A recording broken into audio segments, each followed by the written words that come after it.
Je suis comme tous sur YouTube. Je suis un horrible personnage. Je vais me servir éhontément, je dis bien éhontément, de la sortie du dernier Metallica pour faire un tone matching rapidos dessus. En plus, la tentation était très grande parce que tu as vu que derrière moi, dans un verre dégueulasse, j'ai notre ami Diesel VH4 qui est l'ampli du Pepper Hatfield. Donc je me dis, plutôt que de faire un tone matching avec du faux, on va faire un tone matching avec du vrai.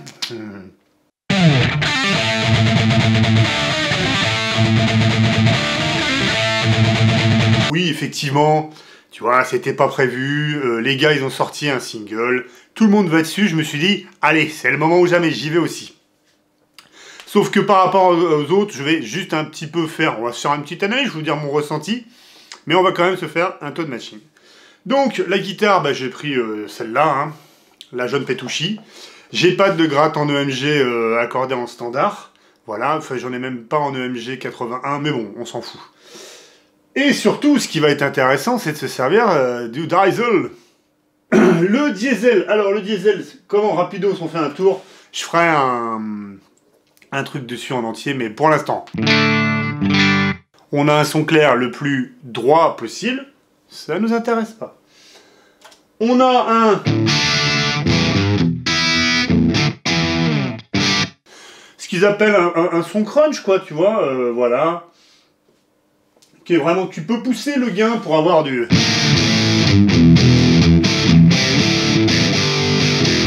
voilà. Mais c'est pas celui qui nous intéresse. Celui qui nous intéresse, ça va être celui-là.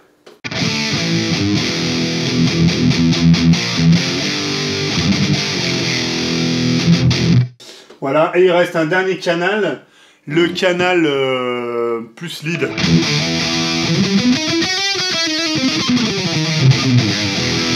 Voilà, tu vois, le son, il est plus dans le médium, plus tenu, c'est plus compressé. Voilà. Mais celui qui marche, le fameux, c'est ce canal-là. Donc, le dip est assez bas, parce que c'est un ampli qui peut vraiment donner énormément de back spectre. La présence, elle est à midi. Le canal, les basses, environ à 5,6, 5,5. Les mids, un poil creusé. Mais pas énorme, quoi. Ça doit être du 4, 4,5. Les trebles à 6. Le volume à 4. Et le gain, allez, c'est quoi ça? Ça fait quoi? Ça fait 5. Ouais, entre 6 et 7, voilà. Je suis parti sur ce réglage-là. Et bien sûr, ce qui va se passer, c'est surtout ce qu'il va y avoir plus loin, comme d'habitude, avec les équalisations, les choses comme ça. Je me sers du Torpedo X. On va, là, c'était pour te le montrer, on va retourner sur la configuration normale, à savoir devant l'écran, splitté, machin. On va s'analyser ça, c'est parti. Alors, donc voilà en config d'habitude, plus connu. Et on va tout de suite passer rapidement sur l'écran. Sur Cubase. Donc déjà, tu vois... on va regarder un truc qui est rigolo, on va en parler en détail après, mais as-tu vu la gueule du mastering? Ah mon Dieu, mon Dieu, mon Dieu, mon Dieu, mon Dieu, mon Dieu.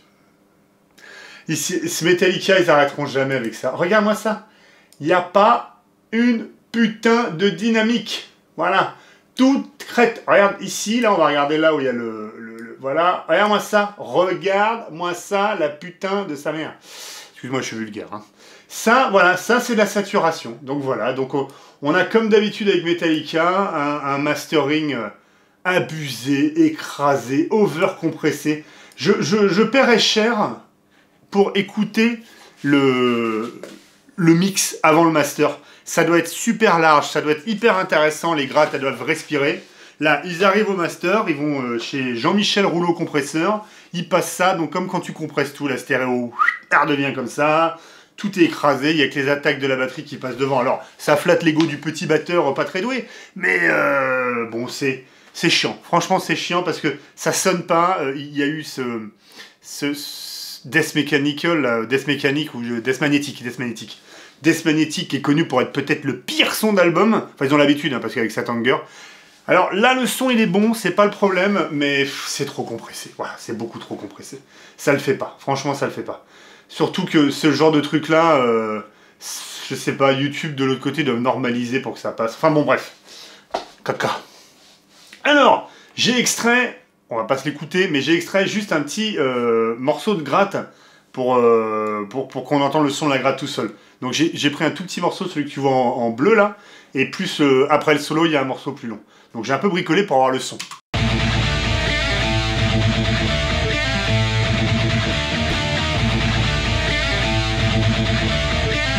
Alors déjà, ce qui est assez marrant par rapport au son d'habitude de Metallica, c'est qu'on n'est pas sur du méga scoop. Enfin, scoopé, j'appelle très creusé, quoi, tu vois. Si on se fait une petite courbe, pour regarder un petit peu ce que ça donne...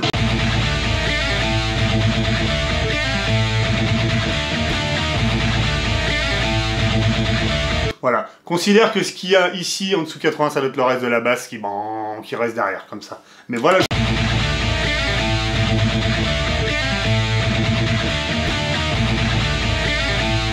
Alors, une belle petite pointe à 2 kHz. 2 kHz, c'est là où l'oreille est sensible. Donc, c'est typique pour faire bien ressortir les grattes. Tu mets du 2 kg. Donc, c'est un peu creusé, mais c'est pas super creusé comme l'époque Master ou Justice, quoi. Voilà. Ou même Black Album. Donc, le Matchington. Je t'ai dit en préambule que je me servais du Torpedo Capteur X.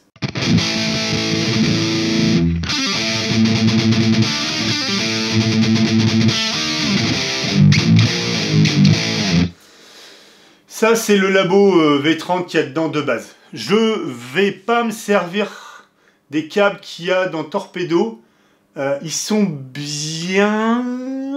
pas tous, et moi je les aime pas. C'est une histoire de goût. Et puis comme je fais mes propres impulses, j'ai tendance à les mettre. Alors du coup, par contre, ce qui est super, c'est que Airloader, le capteur X est un superbe loader d'impulse réponse, puisqu'en plus tu peux conserver le gate, l'accordeur, les colos, les reverbs et tout. Et tu as juste à charger tes propres impulses, tu peux en charger beaucoup. Elle se charge de 2 millisecondes. Bon, on aurait aimé un peu plus, parce que plus l'impulse est longue, plus tu peux capter des reverbs de la pièce et des choses comme ça. Mais c'est déjà très très honorable. Le FM3 ne charge en high résolution pas plus que 170 millisecondes. Donc on est vraiment dans quelque chose de très très bien. Même si moi j'aime bien, dans certains logiciels, avoir beaucoup plus long pour pouvoir faire, tu vois, 2 ailleurs, une très proche et une avec de la pièce, quoi. Voilà. Ça permet d'avoir des reverbs naturels. Bon, bref. Je digresse, voilà, hein. Et de la graisse, je tiens, il y en a, tu peux y aller, mon gars. Donc, j'ai fait déjà un petit EQ comment te dire, d'une AR que j'avais capturé sur mon baffle en V30. C'était un 2.12 que j'avais sur celui-là. Et j'avais capté au SN7, et tu vois, j'ai rajouté une EQ derrière, et j'ai refait le truc. Bref.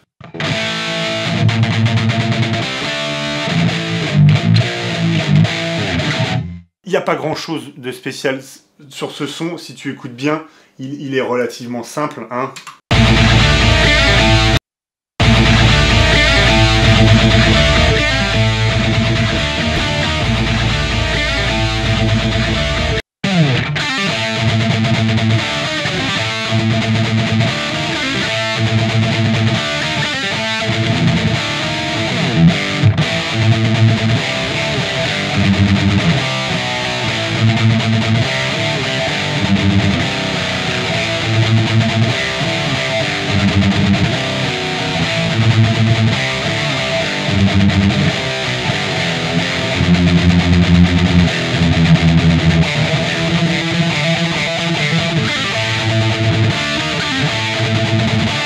Voilà, je pense qu'on n'est pas trop mal.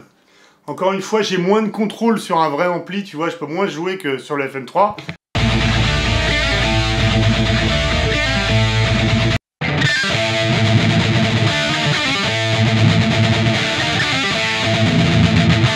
Je sais pas si faire en aller simple, mais à part se filer une branlette elbow, ça sert à rien.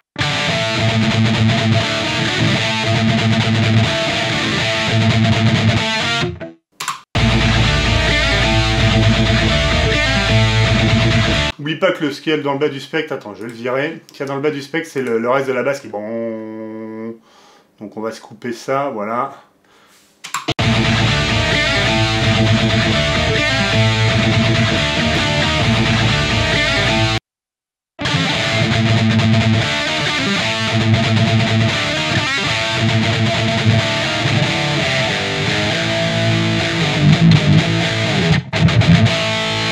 il y a vraiment le grain du diesel. Alors peut-être que j'aurais tort, on va découvrir que ça a été enregistré avec autre chose.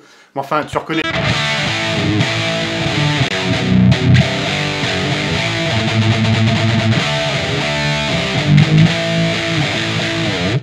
Voilà, tu as vu derrière, rien de compliqué. J'ai rajouté une petite reverb, voilà, très légère. Si vraiment tu veux pousser le truc, tu peux te mettre un petit enhancer.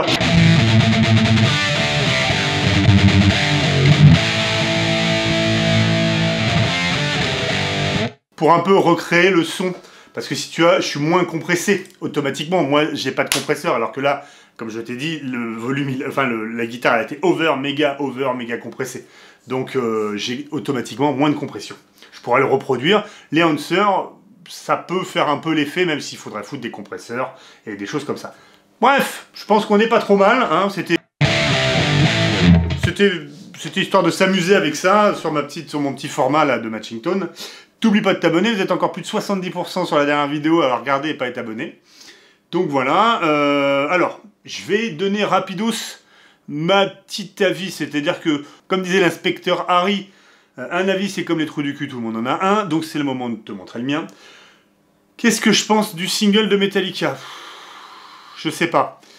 Déjà, ça confirme que je suis un pro Megadeth jusqu'au bout, hein, parce que quand tu vois la différence entre le dernier Megadeth et ça, on est dans deux écoles. Alors ils sont retournés à faire ce qu'on appelle du heavy rock.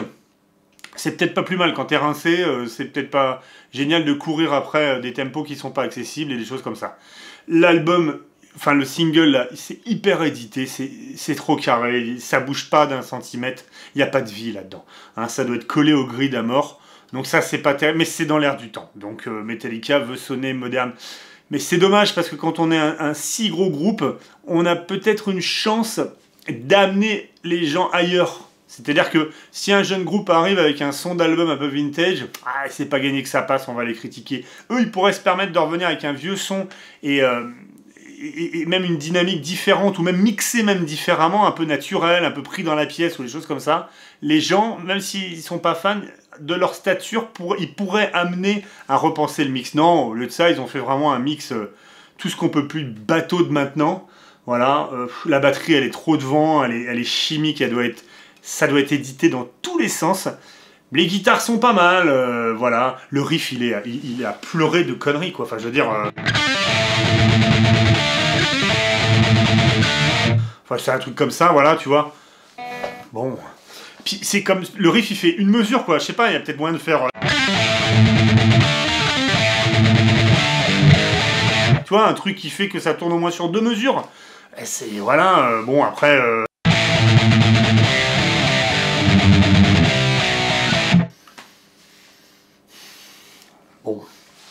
Bon.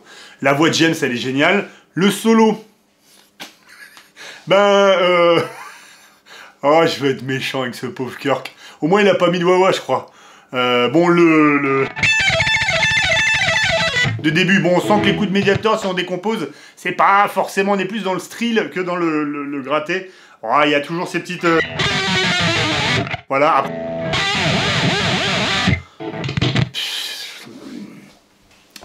Bref, encore une fois, école pro Megadeth, de l'autre côté, il y a Kiko, quoi, ça donne autre chose. Mais pourquoi pas, au moins il a fait un bon solo à mettre, c'est-à-dire qu'en gros il nous a fait du bruit, de la dive, et ce que j'appelle moi le Chuck Berry Kirk Hammett, tu sais, quand ça... Ça c'est un beau potard de volume. C'est du Chuck Berry trash, quoi. Voilà, bon... Le reste de l'album, on verra. J'ai pas envie de casser, même si j'ai un peu bien fait quand même. On va pas se mentir. Oh, Metallica, ça fait un moment qu'ils sont pas sortis de bons albums. Mais ce single est pas terrible. Voilà. De mon point de vue, il est pas génial. Maintenant, on va vraiment attendre le reste parce que moi, je fais pas partie de ceux qui ont chié à mort sur Load et Reload. Quand tu arrives à les comprendre différemment, ça reste des bons albums avec des bonnes compos. Donc peut-être que de l'autre côté, il y a des bons albums, des bonnes compos. Il y a Megadeth, il y a Dave Mustaine qui avait teasé que il aimerait bien refaire des trucs avec eux. peut-être qu'on aura des surprises dans l'album, des guests, des trucs comme ça. Enfin voilà. Donc je te remets rapidos comme d'habitude à la fin, hein, l'original.